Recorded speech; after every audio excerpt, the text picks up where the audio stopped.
আসসালামু আলাইকুম। সবাইকে আমার চ্যানেল বেসিক বায়োলজিতে স্বাগতম। আশা করি সবাই ভালো আছেন। আলহামদুলিল্লাহ আমিও ভালো আছি। আজকে জীববিজ্ঞানের গুরুত্বপূর্ণ বিষয়, এই অধ্যায়টা অনেক বেশি গুরুত্বপূর্ণ। এটা হচ্ছে দ্বিতীয় অধ্যায়, নবম দশম শ্রেণীর দ্বিতীয় অধ্যায়, জীবকোষ ও টিস্যু। এই অধ্যায়টা নতুন যারা তাদের কাছে অনেক বড় মনে হবে আর অনেক কঠিন লাগবে। আসলে এত কঠিন না, পড়লে অবশ্যই পারা যাবে। তো প্রথমে এই অধ্যায়ে যেটা আসতেছে সেটা হচ্ছে জীবকোষ। তো জীবকোষ কি? আমরা আগেই জেনেছি যে জীবকোষ হচ্ছে জীবদেহের গঠন ও কাজের একক। তো জীবদেহের গঠন ও কাজের একক হিসাবে জীবকোষকে বলা হয়।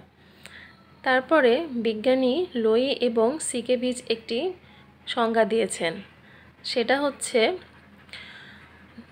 জীবকোষ হচ্ছে বৈষম্যভেদ্য পর্দা দিয়ে আবৃত। বৈষম্যভেদ্য পর্দা হচ্ছে যে কিছু পদার্থ এটা দিয়ে যাওয়া আসা করতে পারবে, সিলেক্টিভলি পারমেয়েবল, মানে সব কিছুই যে জীবকোষের ভিতরে চলে যেতে পারবে এমন না। তো সেক্ষেত্রে বলেছে যে বৈষম্যভেদ্য পর্দা দিয়ে আবৃত এবং জীবের কার্যকলাপের একক, যা অন্য সজীব মাধ্যম ছাড়াই নিজের প্রতিরূপ তৈরি করতে পারে, এমন সত্তাকেই কোষ বলা হয়েছে। তো আশা করছি কোষ কি সেটা বোঝা গিয়েছে। তারপরে আসছি কোষের প্রকারভেদ। কোষের প্রকারভেদের মধ্যে রয়েছে, প্রথমে যেটা আসতেছে সেটা হচ্ছে নিউক্লিয়াসের গঠনের ভিত্তিতে কোষ দুই প্রকার, আদিকোষ এবং প্রকৃত কোষ। আমি আমার আগের ভিডিওতে নিউক্লিয়াস কোথায় থাকে সেটা দেখিয়েছি। আমি আগে উদ্ভিদ কোষ এবং প্রাণী কোষের যে অঙ্গাণুগুলো রয়েছে সেটা আগের ভিডিওতে দিয়েছিলাম। তো সেখানে আমি এটা আগে দেওয়ার কারণই হচ্ছে যেন এখন যখন আমি নিউক্লিয়াস কথাটা বললাম এটা যেন সবার কাছে নতুন মনে না হয়, যে কথাটা তো আগেও শুনেছি এবং নিউক্লিয়াসের কি এটা সম্পর্কে একটা প্রাথমিক ধারণা হয়েছে। তো নিউক্লিয়াসের গঠনের ভিত্তিতে কোষকে দুই ভাগে ভাগ করা হয়েছে, আদিকোষ এবং প্রকৃত কোষ। আদিকোষের ইংরেজি হচ্ছে প্রোক্যারিওটিক সেল।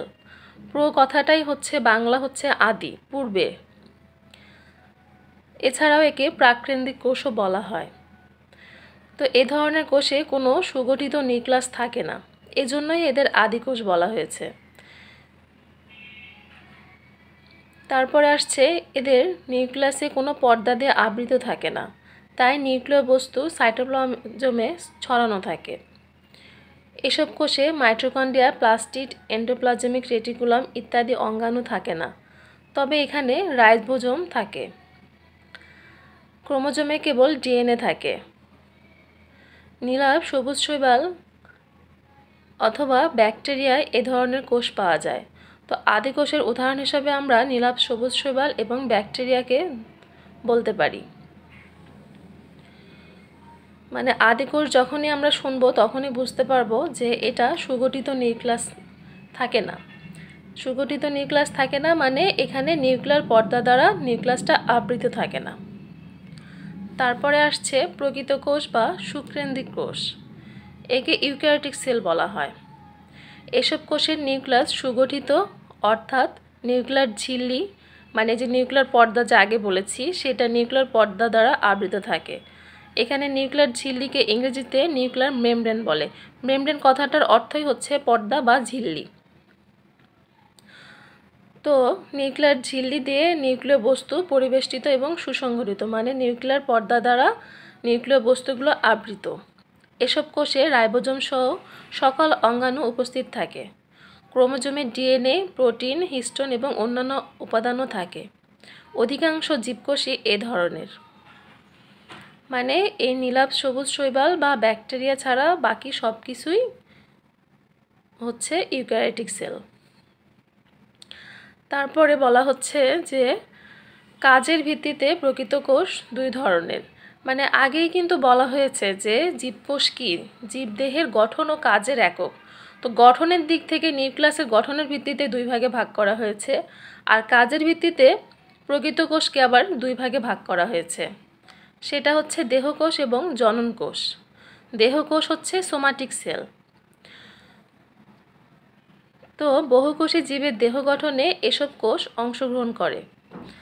মাইটোসিস পদ্ধতিতে বিভাজনের মাধ্যমে দেহকোষ বিভাজিত হয়। তো এই যে এখানে একটা নতুন কথা এসেছে মাইটোসিস, এটা আমরা এখন বুঝবো না, এটা পরবর্তী যে চ্যাপ্টার রয়েছে সেখানে মাইটোসিসটা কি সেটা আমরা জানতে পারবো। তারপরও হচ্ছে এটা জেনে রাখা ভালো যে মাইটোসিসের মাধ্যমেই দেহকোষ বিভাজিত হয় এবং এভাবে দেহের বৃদ্ধি ঘটে। তারপরে বিভিন্ন তন্ত্র ও অঙ্গ প্রত্যঙ্গ গঠনে দেহকোষ অংশ নেয়। তারপরে আসতেছে জননকোষ বা গ্যামেটিক সেল। যৌন প্রযোজন ও জনক্রম দেখা যায় এমন জীবে জননকোষ উৎপন্ন হয়। মিয়োসিস পদ্ধতিতে জনন মাতৃকোষের বিভাজন ঘটে এবং জননকোষ উৎপন্ন হয়। তার মানে আমরা বলতে পারি যে মাইটোসিস পদ্ধতিতে দেহকোষ বিভাজিত হয় এবং মিয়োসিস পদ্ধতিতে জনন মাতৃকোষ বিভাজিত হয়। এবং এখানে যে অপত্য জননকোষের ক্রোমোজোম সংখ্যা মানে ক্রোমোজোম যে থাকে সেটা হচ্ছে দেহকোষের ক্ষেত্রে সমান থাকে, মানে মাইটোসিসের পরে যে সংখ্যাটা থাকে সেটা অপরিবর্তিত থাকে, আর এক্ষেত্রে মিয়োসিসের ক্ষেত্রে ক্রোমোজোম সংখ্যাটা অর্ধেক হয়ে যায়। এই কথাটা হয়তো বা এখন তোমরা বুঝবে না, এই পরের চ্যাপ্টার যখন পড়ানো হবে তখন এটা পরিষ্কার হয়ে যাবে, তখন বুঝতে অসুবিধা হবে না যে মিয়োসিস কি মাইটোসিস কি। তারপরে এখানে হচ্ছে জননকোষের মধ্যে যে রয়েছে পুং ও স্ত্রী জননকোষ। তো পুং এবং স্ত্রী জননকোষ মিলিত হয়ে জীবদেহের গঠনের সূচনা করে।